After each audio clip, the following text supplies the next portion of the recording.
Hi, I'm Miranda, and this is my podcast on Emma Watson's United Nations Address on Gender Equality. On September 20th, 2014, Emma Watson gave her now famous speech, Gender Equality is Your Issue Too, at the United Nations headquarters in New York. This speech was to launch the He for She campaign that was founded by the United Nations that she was invited to become an ambassador for. This campaign was created in order to encourage males to stand with females, to care about gender equality, and learn why feminism is not a movement against them, but working for them for equality for all. Watson is trying to convince the audience that feminism is not an anti-male or misandrous opinion that women have, but one that reaps benefits for both genders if gender roles and stereotypes were abolished, and feminism was put into worldwide action.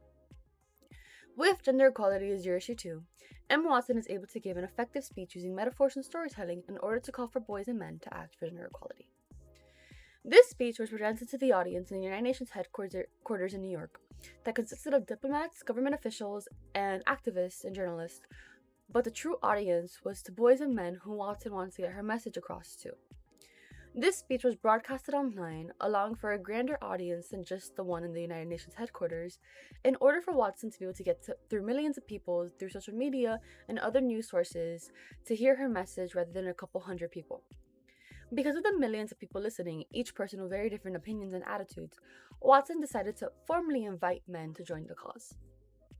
This was to lead men to be more receptive to the speech and make them more likely to support due to the fact that she's not being demanding, nor is she attempting to force them into being part of the He for She campaign, but she is instead simply asking them to consider in a kind and respectful way to gain more sympathy and respect. This speech has been received with high praise, but also has been heavily critiqued due to Watson's white privilege and heterosexuality opinionated mindset in her speech. Watson's language is also a very important part of her getting her message across to the audience, people who are skeptical of the message being said. Watson describes and clarifies the definition of feminism as the belief that men and women should have equal rights and opportunities. It is the theory of political, economic, and social equality of the sexes. Watson uses this definition in order to eliminate the ideas that some men might have about how feminism would negatively affect them and make their lives worse off than they already have it. Watson puts an emphasis on the way that feminism would benefit males, as well by using examples such as her father being put on a lesser pedestal than her mom through society, and about how young men who suffer from mental illness feel that they are not able to ask for help because of their fears of what society would think of them for it. With this metaphor about men being imprisoned by gender stereotypes. She uses these examples in the metaphor in order to give men the true idea of the benefits that feminism would give them, informing them that the gender roles that she is attempting to break not only negatively affect women, but negatively affect men as well.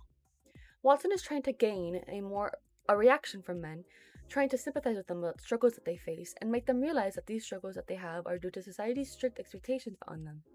She is trying to show that feminism is the only way to solve these issues, and how feminism is just as beneficial to men as much as it is to women.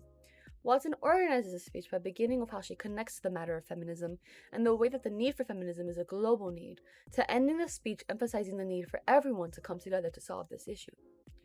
Watson's delivery of this speech is calm and sincere, but also you could tell the sense of passion and importance she has to it. While you can tell that she's a tad nervous, you ultimately hear the emotion and desire she has to get through with the message of the speech. She goes from a slow speed to a talking faster speed when she's putting an emphasis on highlighting the importance of certain parts. She makes herself relatable in the speech by saying, "You might be thinking who this Harry Potter girl is, and what is she doing at the United Nations, on stage at the United Nations?"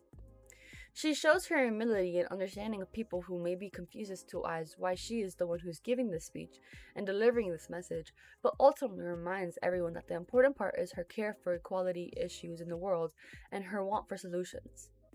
This speech is a great call to action speech that truly emphasizes the importance of men needing to be involved in feminism, and informs them that feminists are not working against them, but with them.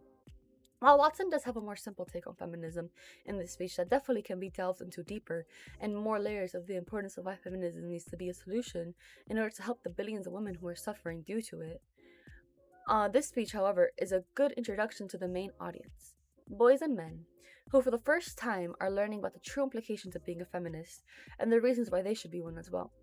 This speech is incredibly delivered and written for what it's intended for.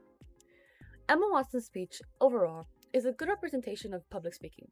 Watson makes her goal with the speech evidently clear from the beginning, inviting men to join the fight for gender equality, while also using her own emotional connection in the subject in order to truly make her point stand out and have meaning. Watson speaks with confidence and logic to persuade her audience to believe in her cause. The speech is well structured and moves at a great pace that is able to get the audience to really listen and feel what she is saying. Overall, Watson's speech is a great example of what public speaking should look like. Thank you for listening.